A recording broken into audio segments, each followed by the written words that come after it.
వక్ఫ్ చట్టంలో అతిపెద్ద బాధిత రాష్ట్రం ఉత్తరప్రదేశ్. అప్పట్లో అఖిలేష్ యాదవ్ కానీ మాయావతి కానీ ఉన్నప్పుడు ఈ అజాం ఖాన్ లాంటి వాళ్ళు కావచ్చు, ఇతర ముస్లిం నేతలు తెలివిగా వేసినటువంటి ఎత్తుగడలో భాగంగా వక్ఫ్ పేరుతో ప్రభుత్వ భూములు, హిందువుల భూములు, దేవాలయాల భూములు, ధర్మసత్రాల భూములు అనేకం లాగేసుకున్నారు. గుళ్లతో సహా మాయ్యనని క్లెయిమ్ చేసినటువంటి సందర్భం. రూల్ ప్రకారం కలెక్టర్ ఓకే చేసేస్తాడు, దాని మీద వీళ్ళు కేసులు వేయాలి. కేసులు వేయకుండా ప్రభుత్వం ఆపింది.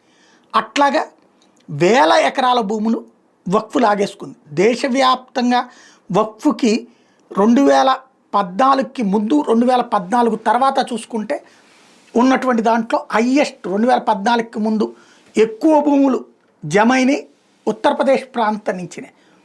అవి ఇప్పుడు అలాంటి వాటికి సంబంధించి ఆ చెర నుండి విముక్తి చేసే ప్రయత్నం ప్రారంభమైంది. టోటల్గా 1,24,000 స్థలాలు వచ్చేటప్పటికి 1,24,000 ఎకరాలు సున్నీ వక్ఫ్ బోర్డు వాళ్ళు తీసుకున్నారు. అక్కడ ప్రభుత్వ భూములు కావచ్చు, ప్రైవేటు కావచ్చు.